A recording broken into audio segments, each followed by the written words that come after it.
Раз, раз. Слышно? Хорошо слышно? Достаточно? Еще, еще, еще. Все?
Может, я у вас его отксирю? Что-то я вижу, что здесь меньше народу.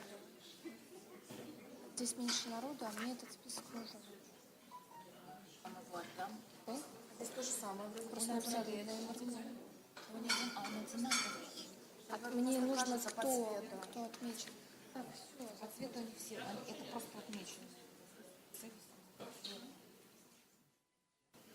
Все можно забыть. Давайте сейчас копию сделаю.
Good afternoon. We are starting this press conference, which is about Gazprom's operations in the domestic market. This press conference traditionally is being attended by Kirill Seliznov, who is the head of the Gazprom department and the general director of Gazprom Межрегион Gas. We will take 1 hour for this press conference, and we'll begin with a brief presentation, and then we'll have the Q&A. Kirill Gennadievich, please. Good afternoon, dear colleagues. I'm happy to greet you at our traditional press conference. And I suggest that we should do as we have been doing over the past few years. I will share with you a brief information which describes the Gazprom's supplies of gas into the Russian domestic market, as well as talk about the gasification issues, the issues of the regional receivables. And after that, I will be ready to answer questions. Let's have the first slide, please. So, in 2017, compared to 2016, in our supplies of gas to the domestic Russian market, there occurred a 7% growth, with the total amount of supplies, which you can see on this slide, was 229.9 billion cubic meters of gas. So, respectively, 6.8% incremental growth of revenue from the sales, amounting to 875.7 billion rubles without VAT.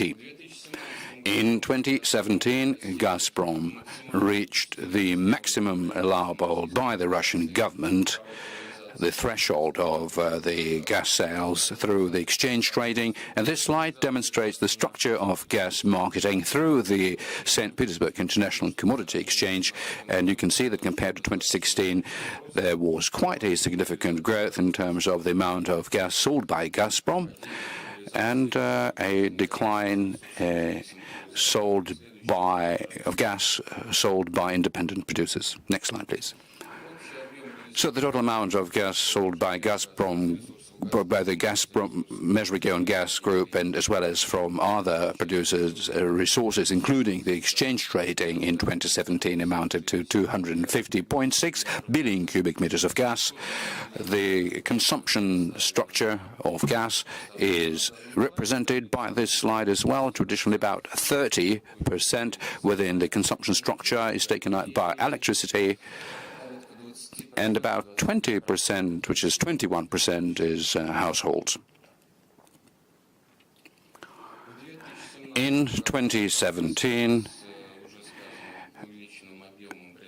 in accordance with the increased amount of gas sold, the amount of gas transportation also grew through, amongst other things, the gasification program being implemented. We extended the length of the gas distribution network, and the respective statistics are demonstrated by this slide. In 2017, the facilities which were connected in 2016, a little bit over 1 billion cubic meters of gas was supplied, and as of today, considering the results of the work done in 2017 and based on the results of the technical scope of work issued, the prospective amount of the gas transportation increase was 12.6 billion cubic meters of gas. Now, a few words about the program for the gasification of the Russian regions and the way it is being implemented. The slide basically demonstrates the overall amount of information, with 29 almost and a half billion rubles being invested. You also see figures in terms of the quantitative construction of gas pipelines and extension, as well as the conditions set forth for the gasification of heating and boiler facilities. The level of gasification has slightly went up. We step by step are going towards the completion. It is currently 7.1%. Also, you can see respectively 71.4 and 59.7, which are the cities and the rural areas. Next slide, please. Traditionally, as you know, in terms of our gasification commitments, together with the regional authorities, we split in between the commitments that are taken by Gazprom, which is the connecting gas distribution networks and building that towards the perimeters of a township or a city, as well as the commitments of the authorities to synchronize and reconcile all of the assembly works in terms of the intra-rural gas pipelines connecting the heating and boiler facilities and all of the households. And this slide demonstrates information, and unfortunately there are 14 regions as of right now which are able to complete all of their commitments, but with quite a lagging behind, with 5 regions are not being able to do it at all, which is quite a saddening thing to us, because we connect the regions to the gas. We invest money into that, but we're not able to deliver our product to the end users and specifically to consumers. Next slide, please. Now, a few words about the receivables and arrears. Unfortunately, this is exactly the kind of an unhappy picture that we had last year. If you take a look at the overall level of payments through 2017 was more than 97%. Nevertheless, the amount of debt or the arrears, non-payments, is quite huge, which doesn't make us feel optimistic. The worst situation in terms of the payments clearly comes from the North Caucasian Federal District. Amongst consumer categories, one can identify our basic problematic area, which is the heating supplies and households. Next slide, please. This slide shows 3 main issues related to the growing receivables, about overdue receivables. About 10% of the overdue receivables comes from 3 major consumers, and this overdue receivables year in, year out, regrettably, as a situation doesn't demonstrate any trend to improve. This is the Ministry of Defense structures. This is the Novokuznetsk city central heating supplier, which is about 2.9 billion rubles as of today, and the overdue receivables from the Tver electricity generation, which is 3.8 billion rubles right now. So we continue doing work covering all of these 3 major gas consumers in terms of reducing or resolving this problem, but I will tell you more about it later on. Next slide, please. Like the case was during the previous years, the Gazprom Межрегион Gas and Gazprom undertake measures to reduce these overdue receivables and to improve the payment discipline. An insignificant reduction of the overdue receivables from the heating supplies is demonstrated on this slide, and we've been able to considerably reduce these overdue payments from the electricity operators. We have signed various schedules with the regions about restructuring their overdue payments, but unfortunately, as of today, considering the results of 2017, the payment schedules have been met only 25%. And this particular chart demonstrates the regions with a respective level of the way they follow the overdue payment schedule. Next slide, please. We similarly continue to improve our work in the area of claims administration, relying upon the Federal Law number 307 and the government decree, and this particular slide demonstrates the information about the way this effort is progressing. So you can see that there's quite a number of claims that we have submitted, and so we do respective work to receive the respective judicial awards linked to the claims initiated, and so you can see the results that we are able to achieve with respect to the claims against the legal entities and individuals. It's 5.3 and 7.3 billion rubles in as far as the legal entities are concerned. The next slide, please. We, apart from the claims administration, have been applying various restrictive actions, and so you can see on the slide that in 2017 we have imposed restrictions towards quite a number of legal entities, and we do apply similar kind of measures to different categories of individuals and households. We also continue working in an area of claims administration. So more detailed information is demonstrated by the slide. Next one, please. Apart from claims administration, we cooperate with the law enforcement authorities, and this slide demonstrates information about the number of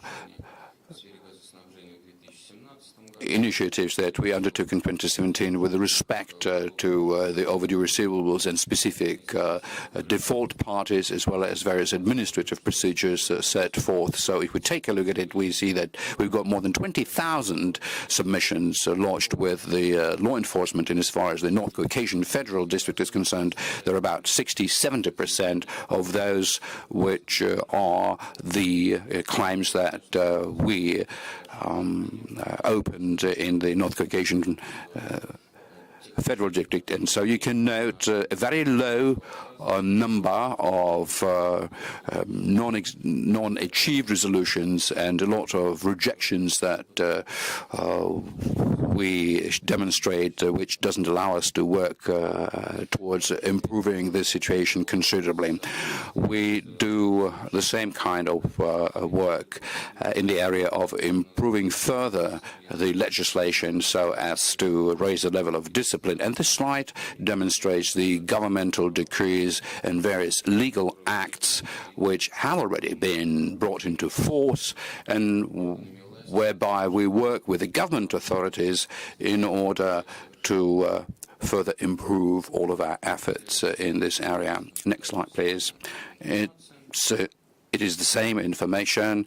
You can take your time familiarizing with what it says. And so hopefully in the bottom part of the slide, you see the Ministry of Energy Decree number 975, which states that one should put together methodological guidelines to minimize damage from non-payment and mechanical damage towards the gas distribution network. So we currently work together with the Ministry of Energy to adopt respective guidelines and recommendations. So this is it, and as far as my presentation is concerned, I'm ready now to answer your questions. Dear colleagues, we're starting the Q&A. Let us begin from the regional topics. Over there, in the last row, please. Maxim Strugov, Kommersant Prikamye newspaper. I've got a question about our specific region. What is the potential for gasifying our area in 2019? Another question is that I believe that our region was one of the first ones which launched the program of autonomous gasification. Does Gazprom see any possibility to develop it further in the foreseeable future? I've got another question which doesn't concern gasification. In Perm region, there is a Gazprom heating energy division. Does the structure intend to strengthen its presence in our region at all? Thank you for your question. As part of the Russian Federation regional gasification program, the gasification of the Perm region has 575 million rubles of investments. We are currently constructing 10 gasification facilities, and we're starting putting together a design work for the 3 LNG facilities as part of the autonomous gasification, and that is about your second sub-question. As you may know, already in 2015, the autonomous gasification facilities have been completed, but as of today, the loading of these facilities is just about 16%. So there is a bit of a drawback in terms of the regional preparation of the consumers to start receiving gas. And so in this particular case, we do maintain close interaction with the regional authorities in order to change this around. I would also like to mention that from Perm region, there are about 10% increase in the overdue receivables, which is about 390 million rubles, which is as of May 1st was 4,309 million rubles. So quite clearly, Clearly, with such a level of overdue payment, it is difficult to continue talking about increasing gasification effort. So, and as far as the heating supplies is concerned, this is the topic that we have discussed with the regional governor, and the governor also contacted us on more than one occasions. We are still going through a discussion because the positions are very different, because the level of tariff currently existing doesn't make it possible to perform all the necessary work in order to achieve a certain economic viability. So either the local budget has to extend subsidies, and in case that is granted and certain warranties are extended, then like the case in a number of other regions, we shall continue this effort. But I would like to draw attention to the fact that more than 4 billion rubles of overdue payment for the gas already supplied. So if, as long as this particular issue is not resolved, it won't be possible to continue considering increasing gasification into autonomous gasification into heating or electricity production. Thank you. Next question, please. Novosti from Yaroslavl. To the extent I know, the Yaroslavl region is facing quite critical situation in terms of the overdue payment. A year ago, the new leadership of the region also reached with Gazprom an agreement to restart programs, and the schedule of payment was also put together. Based on what we know, at this point in time, the overdue payment is growing. Could you please comment on it? And specifically, is there a possibility of these programs being put on hold? I mean, Gazprom to children and gasification program because of the growing overdue payment? Well, yes, indeed, you know, we made an attempt to start everything from scratch with the authorities of the Yaroslavl region, and for the first time during the past 5 years, which we believe is a very positive development, with the arrival of the new government, we have signed the restructuring schedule for our overdue payment for the next 5 years, and we do note a very good dynamics, and the fact that the government started undertaking a number of measures to provide for continuous payment with the consumers, and thanks to the agreements we reached in 2017, we restarted the gasification work and also restarted the Gazprom to the children program. But this, you know, is a bit of an advance payment, so to say, into our relationship with the Yaroslavl region, and so in terms of the acuteness of this issue, it is still there because we are registering the growing overdue payments, specifically from the heating supplies. You can say that it is more than 300 million rubles in terms of incremental growth, which is far from conforming to the agreements and the schedules which we had previously agreed and signed with the regions, that we have agreed with the regional government. For your reference, I may say that the overall overdue payment from all of the categories of consumers from the Yaroslavl region as of May 1st is more than 3 billion rubles. So this is quite a significant amount, because traditionally in the month of August we review preliminarily the work we do in our gasification program and the work we do to reduce the overdue payment, and after that we introduce various adjustments. So if by August the Yaroslavl region doesn't improve, we will have to apply stricter measures to it. Let's do it by order of general appearance. Could you please pass the microphone over to the left?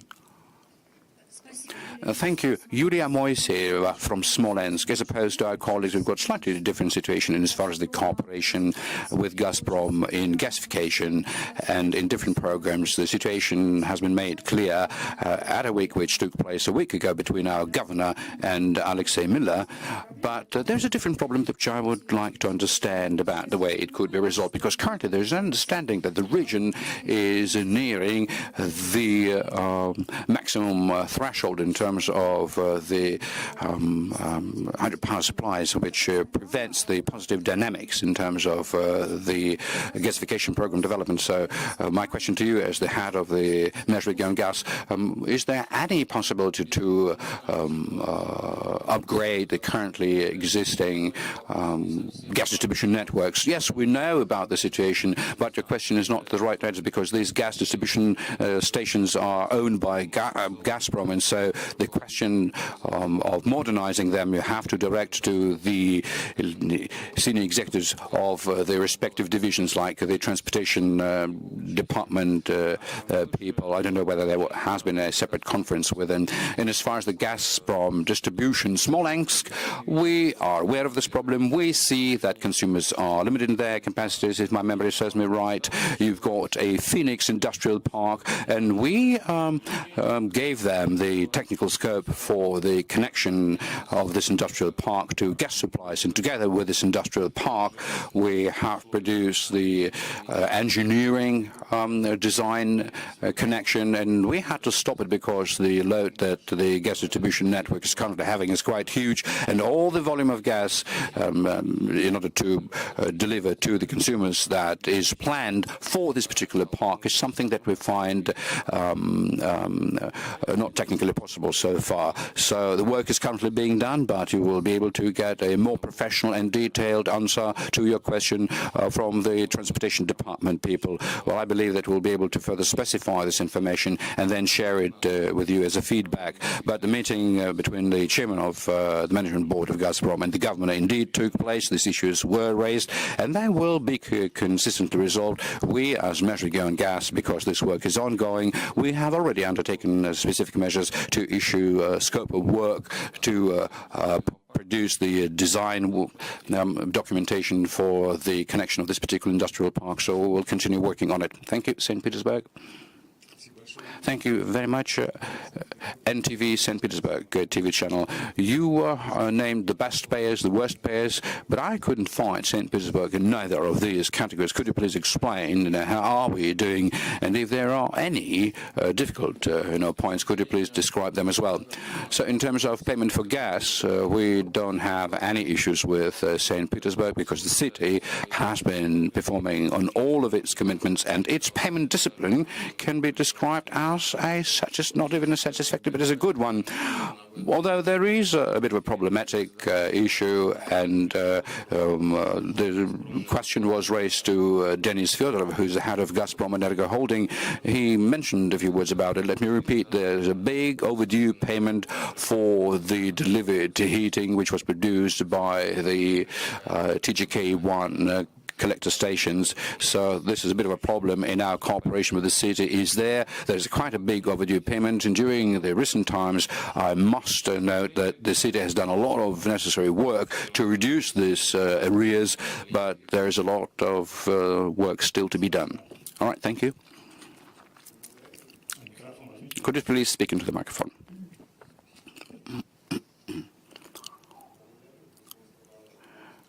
Omsk, the Komsomolskaya Pravda newspaper. Kirill Gennadievich, could you please comment on Gazprom Measure Going Gas company participation in developing the legislation which regulates the commissioning into operation of the heating supply facilities which are owned municipally or by the government or the local authorities? Because in a number of the municipal districts in the Omsk region, there is quite a concern because of the unwillingness of the economic operators and the local authorities to adhere to the current legislation, and as a result, various schemes are being adhered to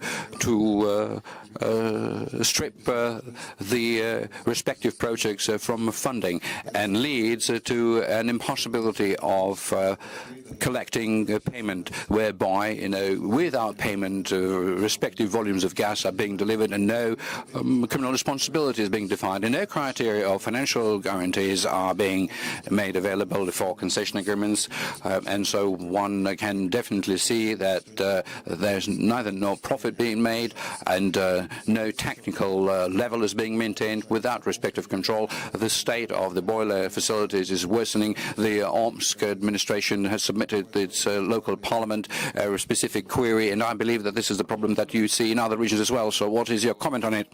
I fully share your concern, because the situation is not only something that is characteristic of the Omsk region, but we see it in other regions as well, whereby by assigning property from one hand into other, the law non-abiding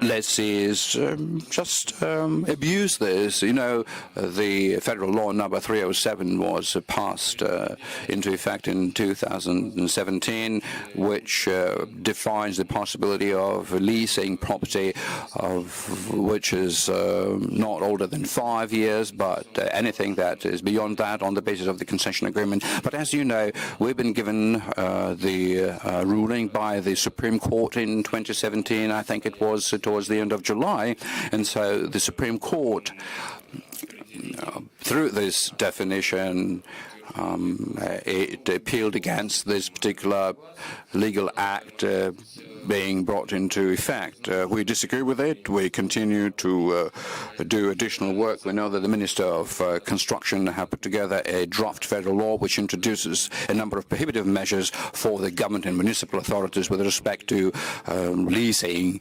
property out. If it is brought into effect, there won't be any need to be guided by the ruling of the Supreme Court, and so we will then be able to believe that the legislation would be working in favor of law-abiding consumers and gas suppliers. Next question, please.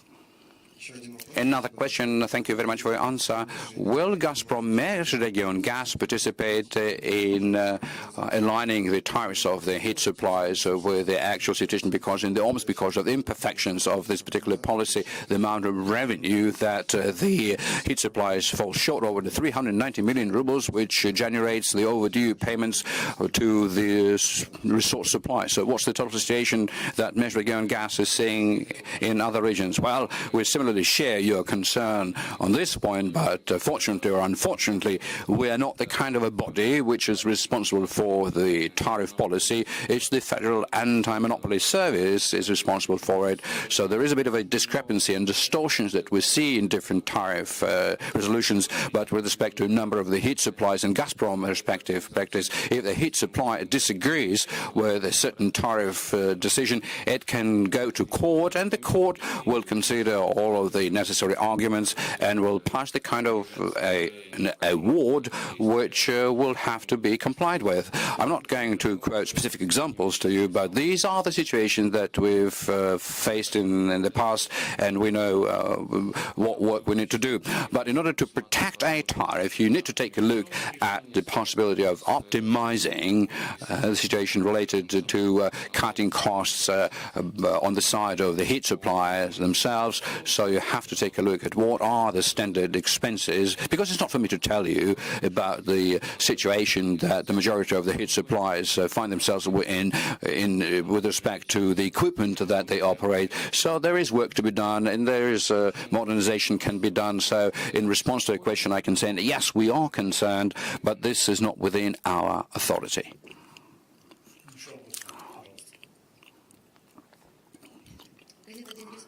The Day of the Republic from Karacháyevo-Cherkessia. Kirill Gennadievich, our republic is a participant of the gasification program and has been so since 2008, but at the same time our region is amongst the outsiders in terms of the performing on its commitments within the program. Could you please tell us what is your assessment of the economic and social future about the gas pipeline in the Uchkulans gorge, which is about to start very soon? I'm not going to be telling you any new, because Meshkulan Gorge is where we indeed are planning to build a gas supplies facility.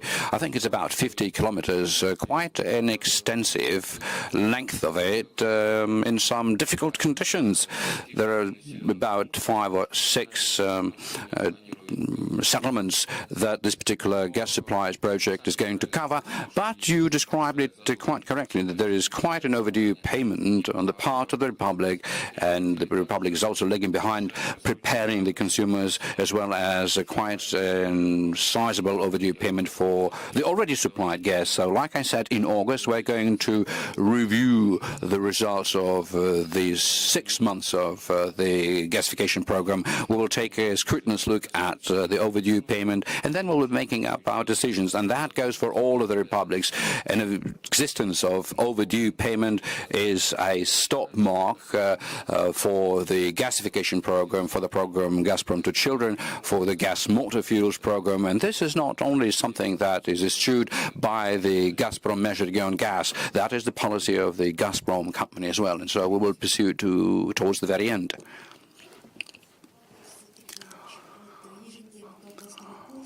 Kursk weekly newspaper. In the Kursk region, during the past several years, the problem of non-payment of the heating supplies representing the Minister of Defense remains unresolved.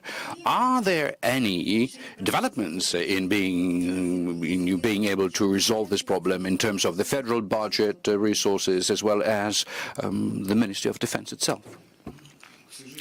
Unfortunately, the Kursk region is not the only one where various defense structures have a lot of overdue payment.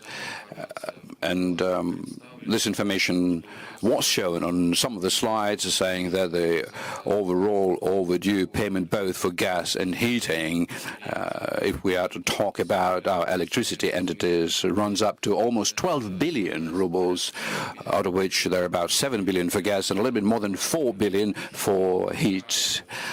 So far we've been hearing from the Minister of Defense that they are having meetings about it. You know, our chairman of the board, Mr. Dmitry Zubkov, is actively engaged in everything related to these overdue payments. He held multiple meetings with the participation of the Minister of Defense representatives. So far it is unresolved. So we do the work we can, and I am not in a position to tell you when it will be resolved ultimately. I'm looking at the information about the Kursk region.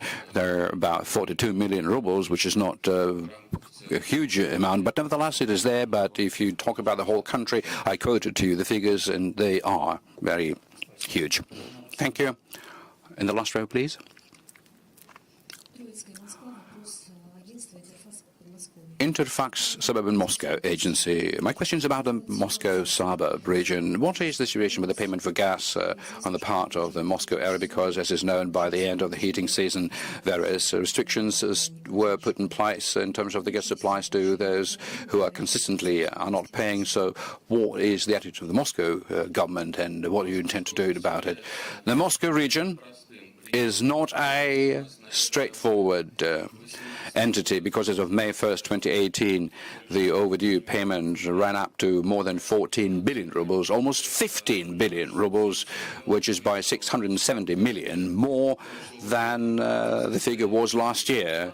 We're having meetings with the governor. We held a number of meetings with the Moscow regional government. But one should note that there's problems of overdue payment for gas on the part of the Moscow regions. It came to be not today, not yesterday. This is the problem which has been accumulated over the years. And together with the Moscow regional government, we're currently trying to find a resolution to this.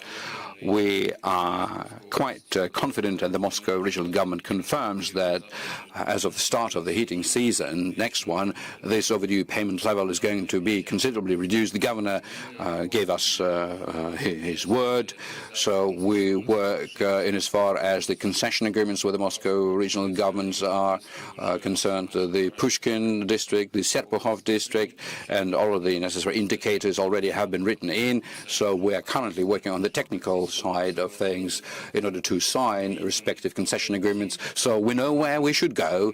We are very well aware of how we are going to reduce this overdue payment. But yet again, I would like to say that it's a difficult situation because the non-payment is quite huge in terms of the amounts. But we are introducing such restrictions throughout the whole Russia with respect to those who are not paying for gas. So hopefully I've answered your question. In the last row as well, please.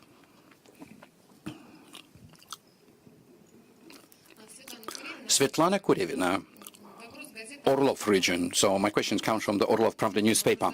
My question is about the establishment of the management companies. The first similar agreement was signed in 2014. According to this agreement, Gazprom Межрегион gas companies started performing functions of a management company of the joint stock company Gazprom Gas Distribution. Many regions followed suit because we are already familiar with the experience of Gazprom Межрегион Gas North. Last year, the Smolensk region followed this path. And in April this year, the similar agreement was signed in Oriol. We also have now a management company, Kilganaj. So my question is this: what is your personal attitude towards this whole idea? Because the whole project of setting up management companies, has it justified itself in any way? And what are the plans that Gazprom Межрегион Gas is having? Will it continue setting up management companies in all of the regions, or at this stage it would limit itself by running various pilot projects specifically done in specific regions? So what is the future of this whole endeavor? Thank you very much. Well, I wouldn't describe this as a project or something of a novelty, because the whole issue of changing the form of management process is being passed according to how the gas supply structures are changing, as well as the positions of the gas distribution organization. Whatever we see economic effect in the first place related to the ability to reduce the administrative and management costs, that's where we do it. So in the cases where we see that the balance of gas supply structure or the financial status of the company doesn't call for us switching to this management model, we stay away from it. So it's the ongoing work to optimize operations and to reduce the costs, and nothing more than that. Other question, please, over on the left side, please. Alexei Kirichenko, commerçant in St. Petersburg. My question is about the St. Petersburg region. How much Gazprom has invested into the gasification program, regional gasification here, how much more it intends to invest, and when your investments are going to be paid back, and the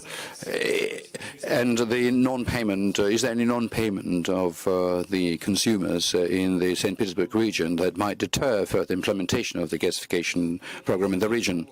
Well, as of 2003, the Leningrad region participates in the gasification program at the expense of the Gazprom funding. The amount of investments since 2003 till 2017 has been a little bit more than 7.5 billion rubles.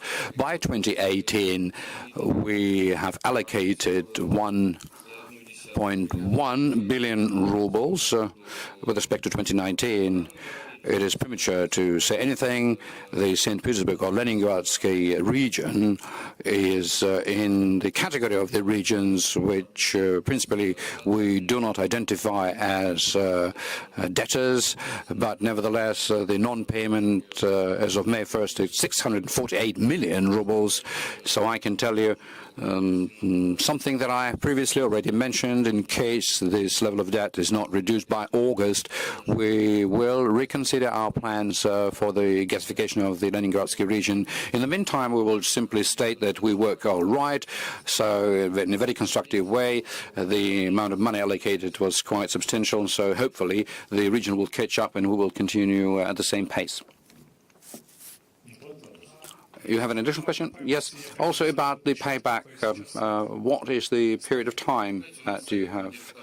Well, the Gazprom board of directors has generally defined the payback indicators for all of the investment projects, which is about 7 years.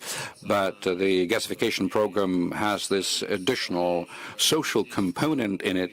So in terms of the investments into the gasification of the Leningradsky region is something that I'm not able to give you a very precise figure. Like, say, if you would ask me about connecting some major consumer, it would definitely be several years. If it's a township or a settlement, not densely populated, where you don't have any major consumer, industrial consumer, this gasification would run according to the social nature and will be more extended in time. So overall, it wouldn't be correct on my part to try and give you an answer, but with respect to a specific project, to a specific gasification facility, if you have a question about it, please relate it to us and we will get back to you. Second row, please. Good afternoon, Elena Kopitova. My question is from Ivanovo Information Portal. In the Ivanovo region, there are several districts which remain ungasified. And the federal channels several times were drawing attention to the gasification of the Luki region and the district. So what is the future and the possibility of the gasification of these districts? And at which level, this gasification of our region will be considered as plausible by Gazprom? I will answer from the end. We didn't set ourselves any specific level of gasification of the Ivanovo region or any other region. Everywhere there has to be a certain economic viability. As I mentioned about the Leningradsky region, very often there is a certain social aspect involved. So we're going to be looking in the first place at this particular angle. Our level since 2005, I'm looking at the information sheet from Ivanovo region, it grew by 2.5%, which is the general level of gasification, and as of right now, it is 75.8% of general gasification, while throughout the Russia it's 68.1. So Ivanovo region, one should construe, is not being sacrificed at all. With respect to the Luksky district, there is indeed a problem, because there is a need to build a side bypass gas pipeline as well as the inter-rural township gas pipeline. The design work is currently underway, and we are planning in 2019 to start construction. Along with that, we will have to build the gas distribution network, and together with the regional authorities to come up with a reconciliation schedule, because based on the information I have is about 5 boiler facilities and more than 100 households which will have to be connected, more than 150. Well, yes, we will start construction in 2019, given the fact that Ivanovo as a region will be demonstrating positive dynamics in reducing its overdue payments. Maria Moravtseva, RBK. Kirill Gennadievich, the mass media came out with the information that the supplies of gas to China will commence in 2019. Last year, you mentioned contracts which you entered into with a number of domestic consumers, including the gas chemicals facilities, which is in Nahotka fertilizer producers, and ECN Group in the Amur region. During which year, you intend under the above-mentioned contract to start delivering gas to the domestic consumers? Well, I can confirm the same thing with respect to the supplies of gas to China. This is not exactly my bailiwick, because you should communicate on that with the Gazprom export representatives. And indeed, we so far have had only preliminary agreements with a number of consumers. This is the methanol plant in Skovorodino.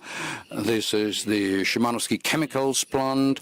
We also have preliminary agreement with some potential chemical industrial consumers in the Sakha Republic, as well as various mining enrichment plants who have adopted the program of the development of gasification in Yakutia Republic until 2025.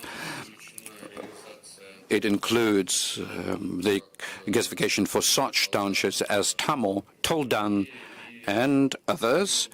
And within the period of until 2025, in accordance with this gasification and gas supply arrangement, we believe that the gas consumption amount could reach up to 4.4 billion cubic meters.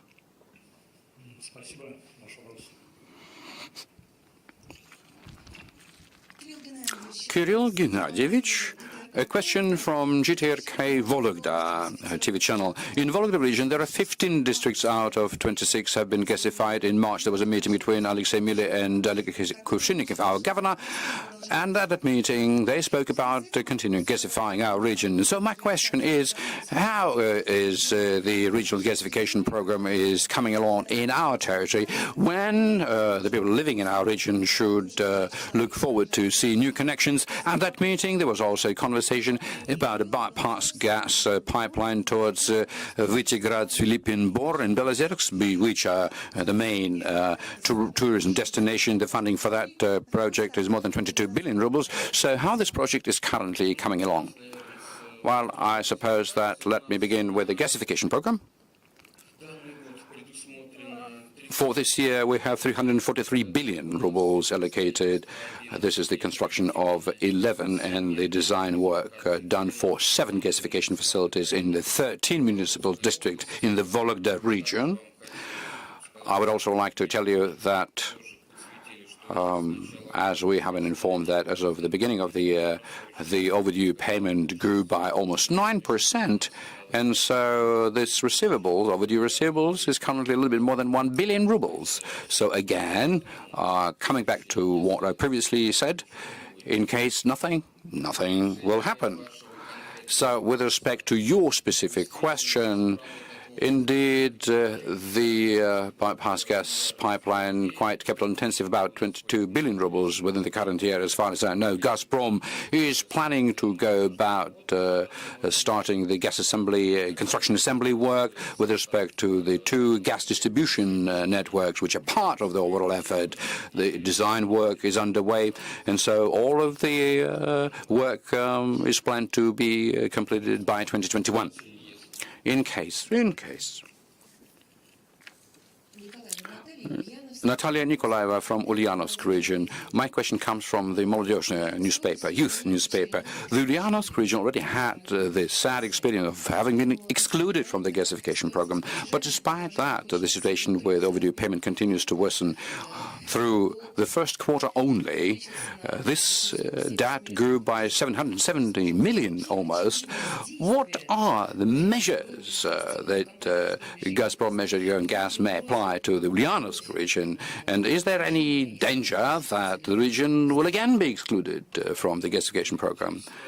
Well, you know the situation better than I do, and you yourself were able to, answer the question you raised, because currently the debt is 1,745 million rubles. By the beginning of the year, it demonstrated considerable growth, and primarily, you are quite right, that is related to the heating supplies. And so, in August, if there is no improvement, then Ulyanovsk region will be put on hold, because we have the schedule of restructuring overdue payment from the heat supplies. We've signed an agreement with the regional authorities, and so the regional budget commits itself to close this debt. But you noted that we're behind, collecting debt which accumulated during the previous year. So by the beginning of this year, there's a new debt coming up. So in August, we're going to undertake measures. Your question, please. Volga Commune newspaper from the city of Samara. You described a considerable growth of the exchange gas trading. Could you please tell us how are you planning to develop it further? And do you intend to set up regional exchange trading platforms?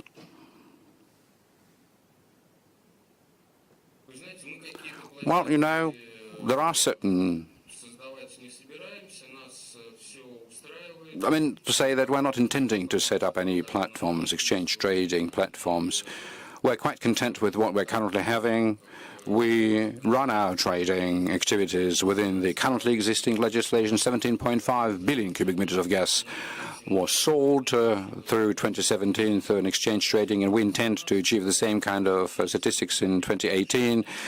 In case a decision is made which would enable us to raise the amount of offering through the trading opportunities at an exchange. These are the volumes that we're going to offer and sell. But on my part, I can tell you that the work we do with St. Petersburg International Commodity Exchange is something that we find completely satisfactory, and we don't see any need to establish any other trading facilities. But if this particular instruments by the central bank or by the Federal Anti-Monopoly Service may come up with certain ideas, we will consider them, and we'll be more than happy to work to do this work regionally as well. Alexei Polukin, Horizontal Russia, from the city of Tver. My question is about cogeneration, because it is part of the debtors that you've listed, the three of them, but this company is loss-maker because of the redundancy of its network facilities, and that becomes the Gazprom problem. The claim work is not bringing any results, because even based on the court injunctions, it doesn't generate any effect, and Gazprom cannot limit the supplies of gas because there is a judicial order. So what kind of measures the Gazprom measures on gas may undertake in order to improve it? Does the company itself intend to enter into the heating business? And is there any possibility to bring a class act against the authorities of the regions which, as we hear, own the Tversk electricity generator and heating generator company? I understand your question. I didn't look into the depths because I personally don't know who owns the Tversk generation. I'm sure that the respective authorities may be in a position to give you a better answer. But I slightly disagree with what you're saying, that the problem of Tversk generation is just Gazprom's problem to resolve. Yes, there is quite a huge debt, and we are very actively involved in collection efforts. There's not enough money to really cover the whole of the overdue payments, but nevertheless this work is ongoing. We receive payments, unfortunately not in full, but in as far as participating or not participating in the Tversk generation during the economic forum, there was a very substantive conversation with the regional governor about the debt and the company. Now, what were the commitments that the region took upon itself? It promised to send us the schedule for restructuring all of the non-paid funds. It hasn't been done yet, but the forum also happened not so long ago. So the region continues to consolidate the electricity and heating assets, and once they are consolidated into a single entity, the region will come up with a proposition to consider the possibility to participate in its operation. And unless we're able to take a look at the number of assets, at their conditions, at the level of the tariffs, and at the level of the subsidies that the region will be able to allocate, to tell you whether we will go or we won't go into this process, I would say is premature. But this is something that we do not rule out completely.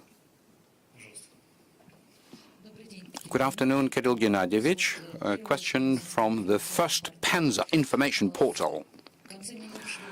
Towards the end of the past year, the members of the parliament of both committees, the Security and Anti-Corruption and the Energy committees, together with their counterpart from the Emergency Ministry, discussed the problem of using the in-house gas equipment, and all of the participants of this conference agreed that the problem started when no government regulation was effective, because in 1997 the household gas equipment was excluded from the hazardous equipment, and then the new housing code enabled the management companies to approach servicing such equipment at their own discretion, which resulted in non-professionals doing this work. During that meeting, a proposal was voiced to bring back under the government authorities the house equipment, gas equipment, and the gas tanks. And so I would like to learn, what do you think about it?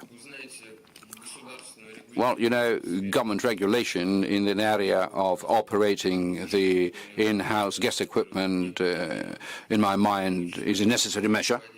Secondly, we believe that it should be done based upon the currently existing market conditions, because the market here has been liberalized, so you must bear this in mind as well.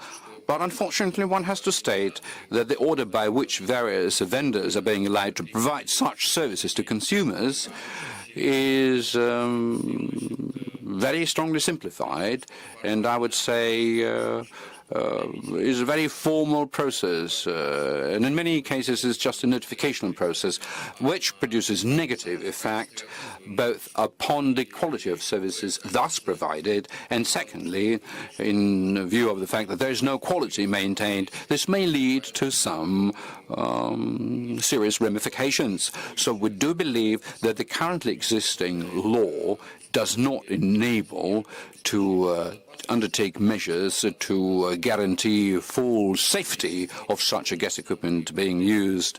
We have put together a list of basic problems which we forwarded to the Minister of Construction and Minister of Energy with the hope that in some short period of time there will be new pieces of act brought into effect which would impose stricter regulations upon the vendors which provide such services and which may help us to get rid of unqualified vendors to make it a systemic work and bring this whole market into a civilized order of operation. Anton Klishenko from Interfax Agency. The Center for Strategic Development prepared a purpose-specific model for the Russian gas market. And could you tell us, do you know anything about the task or the objectives for this particular survey? And do the people who are in this survey coordinated the work they are doing with you? No. We are not at all aware of this work, and consequently nobody has contacted us or coordinated with us. In 2017, we received a survey from the Russian Academy of National Economy and Government Service, because that was the institution which we commissioned to do a certain survey titled The Basic Stage of the Development of the Gas Market in Russia, since we are concerned with this whole issue that we are very deeply involved in, but this is the work that Gazprom commissioned, which the Russian Academy of National Economy and Government Service did, but in terms of anybody else doing any survey like that, it's difficult for me to comment. Thank you very much. Let's now switch over to Moscow, because we have correspondents also waiting to raise their questions. Yes, please, go ahead.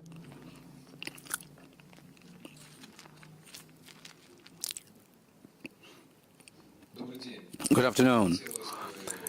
It would be good to find out about certain details about the supplies of gas to the Far Eastern regions. So what's the situation with the supplies of gas to Primorsk region, where not everybody is able to get connected to the Sakhalin, Khabarovsk, Vladivostok gas pipelines? And is it possible to expedite the expansion of this gas pipeline, which is intended for 2021?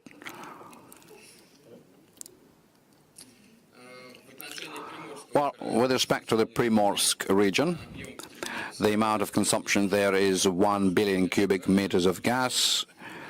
Without doubt, the current Sakhalin, Khabarovsk, Vladivostok gas pipeline capacity represents a bit of a deterring factor. By 2025, we expect that the volume of consumption will be about 9 billion cubic meters of gas. We've got major consumers there, which is the Nakhotka fertilizer factory, as well as the Zvezda shipyard, Spasska cement producers, and other consumers. So, expanding this gas pipeline is currently underway. Now, whether it's possible to, expedite it and what will be the time frame, you will be able to hear better from the Transportation Department representatives.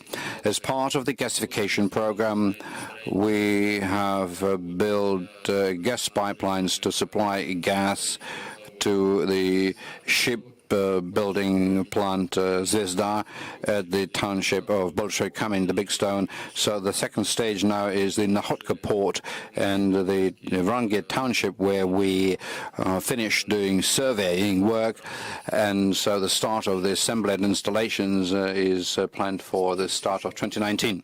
Thank you. Next question, please. Evgenia Sokolova, TASS agency. Finally, I got my turn to ask a question. I would like to ask you, could you possibly give us your plans about the marketing of gas in the domestic market for 2018, and what will be the profitability of this particular work in the domestic market this year? profitability is not exactly to me. You will get an opportunity to ask this question to the stream representatives which are responsible for economics. The volume for 2018, we expect to be at 222 billion cubic meters of gas, which takes into account the actual months of supply so far. So this is our expected value. Any more questions, please? Ludmila Podobedova, RBK. Could you please, basically I've got two questions. Let's begin with the first one. Quite clearly, that the overdue payments from many regions has been growing. The North Caucasus, as has always been the case, is in the lead. Is there any plan? Which region specifically?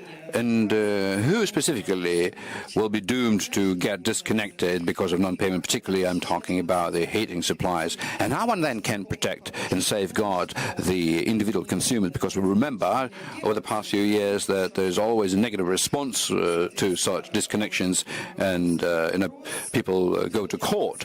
So this is my first question. And the second question: in the course of such claims, where, in which cases, Gazprom was able to, uphold its grounds, and where it had to pay compensations, in terms of where it was able to uphold its position and where it lost its current work in accordance with the legislation. We have various regulations and rules following which we do our disconnections, because for a certain period of time in advance we need to notify consumer. There are also cases where we're not able to come to a specific disconnection or restriction, where we are given municipal warranties, or together with the government we're able to resolve the issue of debt restructuring. If we act within the legislation, we limit a consumer. Now, in terms of being able to protect the social consumers, it is difficult for me to say, as long as they pay for gas, nobody will have to be protected, I suppose. So, in as far as our commitments are concerned, we stay true to them. We make sure that the gas is supplied and consumers respectively have to pay for such a service. Well, it's difficult for me to add anything to it. Thank you. And then may I ask you a specific question about the Dagestan Republic? Because Dagestan Republic says that they've got a very low tariff for heat supplies, and as a result, they are out of balance in terms of their payments, and they're not paying. And one of the top managers of the heat supplying vendors said that they are having negotiations at the level of the regional government so as to just refuse taking Gazprom's gas anymore and start getting the gas from the independent producers, and specifically it was Rosneft. Do you know anything about it? Have they notified you about it, or is it some sort of a compromise? What kind of a compromise there can be? Because first they have to repay all of the money that they owe to us, and after that they can switch over to, Rosneft's gas or anybody else's gas. But in terms of insufficiency of the tariff coverage, like I mentioned previously, this is part of the responsibility of the regional authorities. It is the responsibility of the local regulator as well as the heat supplying vendor itself. If all of them, they believe that the tariff is unjustifiably low, they can file suit to court, and simply, through such a physical intervention, get the kind of a tariff which in reality exists right now. All right, are there any more questions from Moscow? No question, then let's go back to St. Petersburg, audience. Yes, please, go ahead. Kirill Gennadievich, good afternoon. Olga Protasova, Mariel Republic. I've got a question about the gasification of our region. We've got quite a high level of gasification today, about 89%, and I'm interested about finding out whether this work is going to continue, particularly looking at the gasification plan for the Republic. There is a wide, there's a gap, which is Kirivan's district, where there is no natural gas at all, which negatively influences the possibility of this particular local district developing. The local dwellers have been trying to contact different government authorities for many years, but they were not able to get any answers. Are they going to have natural gas, and if positive, when? It's a difficult question because the level of gasification in Mariel Republic is indeed quite high. It is about 88 some percentage points.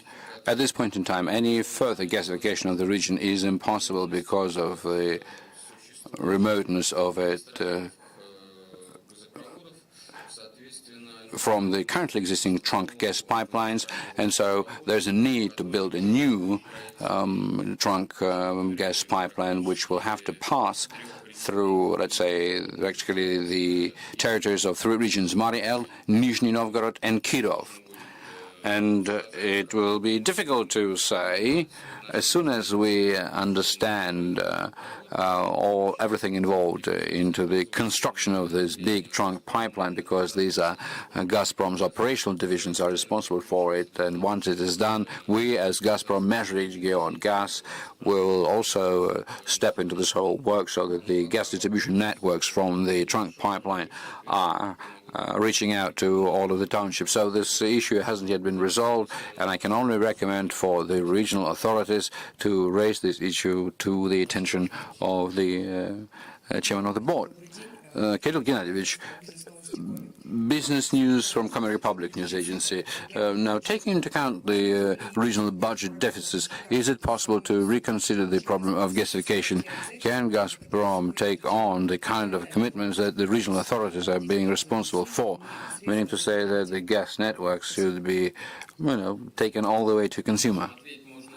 You can reconsider everything, but we are not planning to reconsider everything, because we have very clearly made up our minds before going into the river, so to say, and we have aligned the areas of responsibilities which concern the regional responsibility as well as Gazprom's responsibility. So the construction of the inter-township pipelines as well as the gas distribution network, because we'll have to install the various staffs, and we've got the gas distribution network, and any consumer may apply to receive its services, and as we were told, these services will be provided with good quality within the minimum period of time and at the most affordable prices. Thank you. Your question?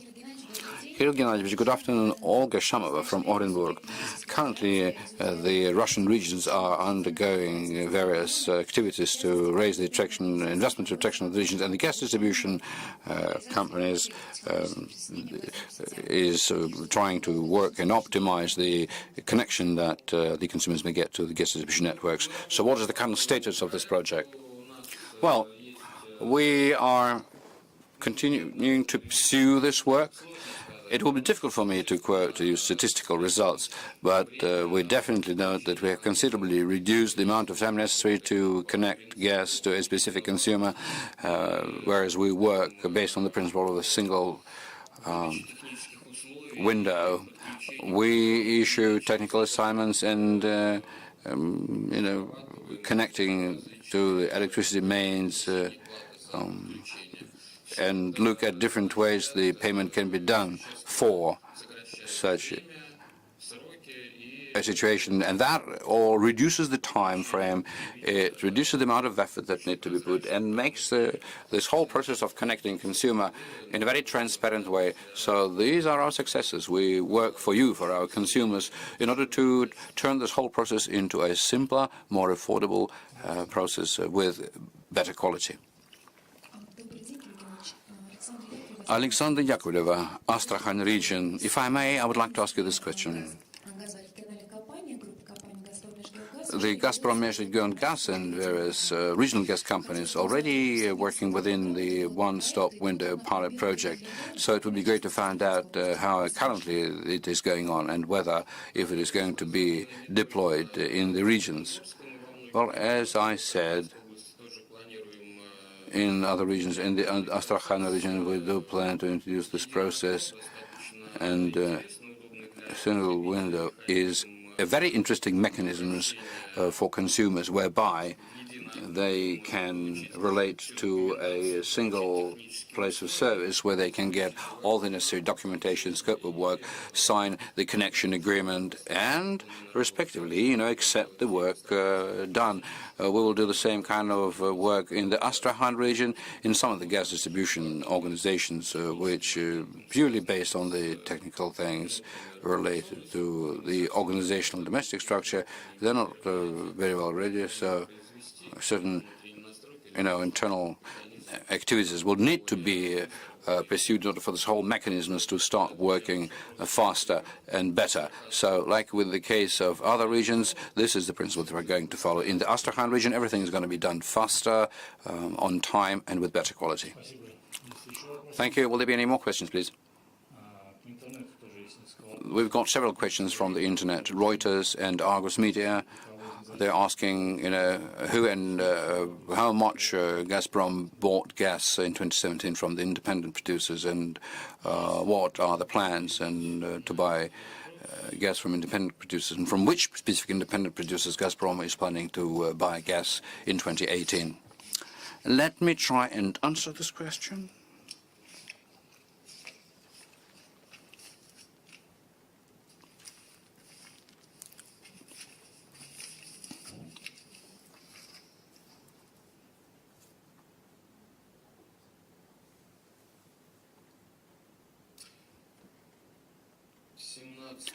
In 2017, from the independents, 29,425,000,000 cubic meters of gas was bought. Our plans for 2018, 22,405,000,000 cubic meters of gas.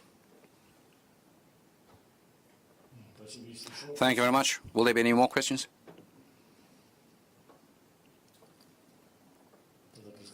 Well, this press conference is adjourned. Thank you. Thank you.